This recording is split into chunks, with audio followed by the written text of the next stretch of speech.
Hi friends, ഇനി ഞാൻ നിങ്ങളായിട്ട് ഷെയർ ചെയ്യുന്നത് പഴം അതുപോലെ കോഫി പൗഡറൊക്കെ വീട്ടിലുണ്ടാകുന്ന സമയത്ത് നിങ്ങൾക്ക് ഉണ്ടാക്കി നോക്കാൻ പറ്റുന്ന നല്ലൊരു കോഫി ബനാന ഷേക്കിൻ്റെ റെസിപ്പിയാണ്. അപ്പോൾ അതെങ്ങനെയാണ് നോക്കിയാലോ.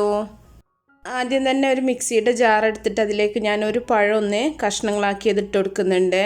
അപ്പോൾ നിങ്ങൾക്ക് ചെറുപഴമാണെങ്കിലും റോബസ്റ്റ പഴമാണെങ്കിലും കുഴപ്പമില്ല കേട്ടോ. നിങ്ങളുടെ കയ്യിലുള്ള ഏത് പഴം വെച്ചിട്ട് നിങ്ങൾക്ക് ഇതുപോലെ തന്നെ ചെയ്യാൻ പറ്റും. ഇനി ഇതിലേക്ക് 1 ടേബിൾ സ്പൂൺ കോഫി പൗഡറാണ് ചേർക്കുന്നത്. ഇൻസ്റ്റൻറ്റ് കോഫി പൗഡറാണ് കേട്ടോ. ഇനി ഇതിലേക്ക് ഒരു 5-6 അണ്ടിപ്പരിപ്പും കൂടെ ചേർക്കുന്നുണ്ട്. അണ്ടിപ്പരിപ്പോ ബദാമോ നിങ്ങൾക്ക് ചേർത്ത് കൊടുക്കുക. ഇനി ഇല്ലെങ്കിലും കുഴപ്പമൊന്നുമില്ല. ഇതിലേക്ക് ആവശ്യത്തിനുള്ള പഞ്ചസാരയും കൂടെ ചേർത്ത് കൊടുക്കുന്നുണ്ട്. പഞ്ചസാരയൊക്കെ ഓരോരുത്തരുടെ മധുരത്തിനനുസരിച്ചിട്ട് ചേർക്കുക. ഇനി ഇതിലേക്ക് നല്ല തണുത്ത പാലാണ് ഒഴിക്കുന്നത്. ഈ പാൽ നിങ്ങൾക്ക് ഐസാക്കിയിട്ട് വേണമെങ്കിലും ചേർത്ത് കൊടുക്കാം കേട്ടോ. കുറച്ച് നല്ല കട്ടിയായിട്ടാണ് വേണ്ടതെന്നുണ്ടെങ്കിൽ ഐസാക്കിയിട്ട് ചേർത്തിട്ട് നല്ല പോലെ ഒന്ന് അരച്ചെടുക്കുക. ഇല്ലയെന്നുണ്ടെങ്കിൽ നല്ല പോലെ തണുപ്പിച്ച പാല് മാത്രം മതി.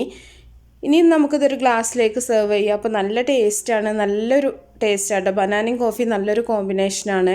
ഇത് കഴിക്കാൻ നല്ല ചൂടുള്ള സമയത്തൊക്കെ നല്ലൊരു കൂളിംഗ് എഫക്റ്റ് കിട്ടുന്ന നല്ലൊരു ഷേക്കാണ് കേട്ടോ. ഒരുപാട് കട്ടിയിൽ കുടിക്കുകയാണെങ്കിൽ ദാഹത്തിന് അത്രയും ഇതുണ്ടാവില്ല. അപ്പോൾ കുറച്ചിങ്ങനെ പാലായിട്ട് തന്നെ നിങ്ങൾ ചെയ്യുകയാണെന്നുണ്ടെങ്കിൽ നല്ല ടേസ്റ്റുമാണ്. അതുപോലെ കുടിക്കാനും തന്നെ ദാഹത്തിനൊക്കെ നല്ലതാണ്. ഇനി ഇതിൽ കുറച്ച് കോഫി പൗഡർ മുകളിൽ ഇട്ടിട്ട് നമുക്ക് ചെറുതായിട്ടൊന്ന് ഗാർണിഷ് ചെയ്യാം. അപ്പോൾ ഇതിൽ ഏതെങ്കിലും നട്ട്സൊക്കെ വെച്ചിട്ടൊക്കെ നിങ്ങൾക്ക് ഗാർണിഷ് ചെയ്യാം കേട്ടോ. അപ്പോൾ എല്ലാവരും ഉണ്ടാക്കി നോക്കുക, നല്ല ടേസ്റ്റാണ്. എന്നിട്ട് നിങ്ങളുടെ അഭിപ്രായങ്ങളൊക്കെ അറിയിക്കുക. ഇഷ്ടപ്പെട്ടാൽ ലൈക്ക് ചെയ്യുക, ഷെയർ ചെയ്യുക. അപ്പോൾ നല്ല റെസിപ്പികളൊക്കെ ആയിട്ട് അടുത്തൊരു വീഡിയോയിൽ കാണാം.